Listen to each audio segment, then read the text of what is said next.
Olá, gente, bem-vindo a mais uma aula de filosofia do terceiro ano e hoje nós vamos fechar totalitarismo em Hannah Arendt.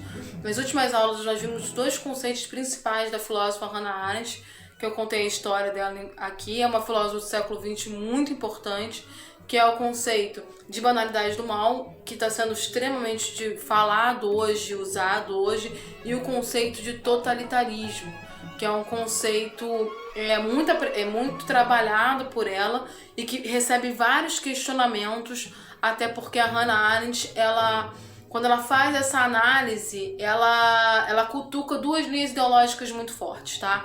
E hoje a gente vai falar sobre isso. A Hannah Arendt, ela é conhecida como uma liberal, né? Ela é uma democrata liberal, ela acredita na democracia liberal.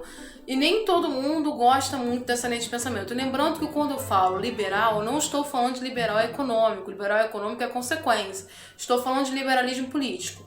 Ela é uma seguidora da perspectiva da democracia liberal. Então, a partir disso, nenhuma estrutura totalitária para ela é válida. Por que eu estou dizendo isso? Porque muitas vezes as pessoas elas têm um recorte sobre alguns pensadores, alguns filósofos, que não pode ser um recorte histórico ou muito menos um recorte a partir das nossas percepções pessoais. Eu não acredito nisso, então não vou ler esse pensador. A Hannah Arendt é muito criticada porque, como ela questiona qualquer tipo de sistema totalitário, ela nesse processo vai fazer críticas muito contundentes a dois grandes processos totalitários que a gente teve no século XX, que é o processo totalitário que foi implantado na União Soviética, principalmente pós Segunda Guerra Mundial, mas ela faz uma ampla análise também do stalinismo, e ela também vai falar muito do processo totalitário nazista, né? E aí, quando ela faz essa análise, ela não vai pesar ideologicamente nenhum dos dois lados, mas ela vai falar dessa estrutura totalitária, que quando você tem uma estrutura totalitária, por melhor boa vontade que você tem em termos, né, de organização de Estado, você acaba tirando os direitos básicos dos indivíduos. Então, quando a Hannah Arendt questiona o totalitarismo, ela está questionando essa limitação dos direitos individuais dos cidadãos pelo Estado. Então, ela não está fazendo um juízo de valores ideológicos, ela não está dizendo que o stalinismo é ruim, né? Ela está dizendo que aquela estrutura totalitária falhou. Ela deixa bem claro que o nazismo é ruim, tá? Que o antissemitismo é um problema, inclusive, que vem bem antes do nazismo. Na obra dela sobre o totalitarismo, ela vai fazer uma ampla análise sobre o surgimento, né, desse processo antissemita, ela mostrando, né, que muitos estados apoiavam o antissemitismo porque os judeus não se inseriam totalmente na lógica dos estados, porque era uma nação à parte, e aí não se tinha esse respeito, e aí ela faz uma análise interessante. Mas o que é importante é que a Hannah Arendt ela vai questionar sempre a estrutura totalitária, porque a estrutura totalitária ela tira a liberdade do indivíduo. E quando a gente fala dessa liberdade, não é liberdade restrita que as pessoas andam confundindo, não. A gente está falando dessa liberdade dos direitos meios individuais. Uma estrutura totalitária, o Estado é extremamente forte. Para um Estado ser extremamente forte, ele precisa limitar a voz e a fala dos cidadãos. Ele precisa limitar a autonomia do cidadão. Algumas pessoas vão ser a favor de sistemas totalitários? Vão. Você tem sistemas totalitários de esquerda, você tem sistemas totalitários de direita? Sim. Você tem totalitarismo nessas duas áreas. E no meio do caminho, você tem tanto esquerda como direita com a democracia liberal, tá? Esquerda não significa só totalitarismo e direita não significa só totalitarismo. Porém, extrema-direita está sem ligada a sistemas totalitários. Então, o que a Hannah Arendt vai sempre questionar? Que uma estrutura totalitária limita os direitos dos indivíduos. E muitas vezes, nesse processo de limitação dos direitos dos indivíduos, você começa a retirar esses direitos e a pessoa começa a perder o direito, inclusive, à vida. Porque a partir do momento que o Estado compreende que ela está falando algo ou que ela está agindo contra os interesses dele, ela passa a ser punida. Então vamos pegar exemplos de estruturas totalitárias do século XX, né? De todas as linhas ideológicas. Você vai ter o sistema totalitário da União Soviética, que é um sistema onde você tem a Revolução Russa no início do século XX, e aí ele vai tomar muito poder, principalmente após a Segunda Guerra Mundial, né, que o mundo é dividido entre os Estados Unidos e a União Soviética. E a União Soviética ela fica com uma enorme quantidade de não só de territorialidade, né, mas de grupamento de nações. E aí, para ela manter esse controle, é um sistema totalitário muito forte. E hoje, na Rússia, existem pessoas que sentem falta dessa estrutura da União Soviética. Você tem muitos níveis de totalitarismo durante o século XX de direita e que as pessoas não falam tanto. Você vai ter o nazismo de Hitler, você vai ter o fascismo do Mussolini. Abrindo um parênteses aqui, fascismo não se refere apenas ao Mussolini, tá?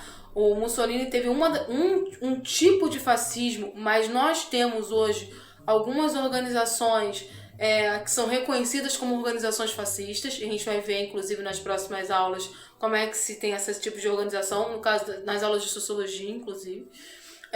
A gente teve, né, na Espanha também, o regime totalitário do Franco, e a gente teve em Portugal também o regime totalitário do Salazar. Algumas características, tirando Mussolini e o Hitler, que caíram por causa do fim da Segunda Guerra Mundial, Salazar e Franco só caem depois de mortos, tá? Esses regimes só acabam depois da morte desses ditadores. São regimes totalitários de extrema direita, tá bom, gente? Sempre lembrando isso. A gente vai ter no Cone Sul, na América Latina, a gente tem Cuba, que passa por uma revolução na década de 60 e entra no sistema totalitário, que hoje já é um sistema bem mais aberto. Você tem, inclusive, a nova Constituição cubana, ela foi construída através de várias discussões em vários núcleos da sociedade cubana. Ela não foi de cima para baixo, mas foi um processo mesmo de construção coletiva, mas é um regime totalitário. Você tem as ditaduras na América do Sul, que são regimes sim totalitários, porque você teve a ditadura brasileira, você teve a ditadura no Chile. Ah, Bia, mas eu sou a favor. Aí é uma outra questão, a gente está discutindo as nomenclaturas. A gente teve ditadura na Argentina, então assim, durante a década de 70, 80, Uruguai, muitos países entraram nesse processo de ditadura, principalmente no Cone Sul. E a gente tem um outro sistema totalitário, que talvez seja o mais famoso do mundo hoje, porque é o mais forte, que é o sistema chinês, que a China, depois da Revolução Cultural Chinesa, após a Segunda Guerra Mundial, em 1950, ela vai se transformar nessa potência que ela é hoje. Quando eu falo potência, é potência mesmo, tá, gente?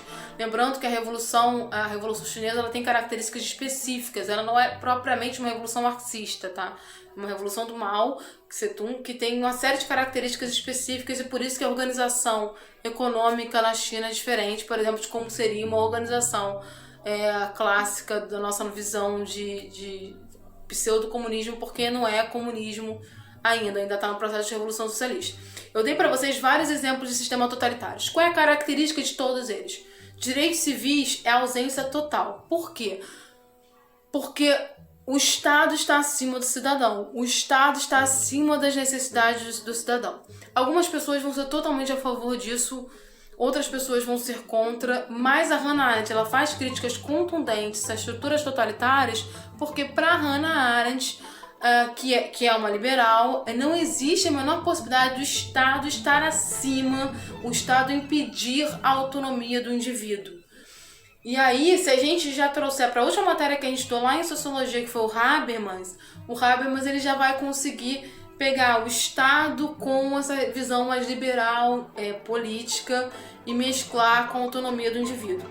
Então, quando alguém fala assim, não, mas a Hannah Arendt, ela fala mal de todas as linhas, não, ela questiona o totalitarismo.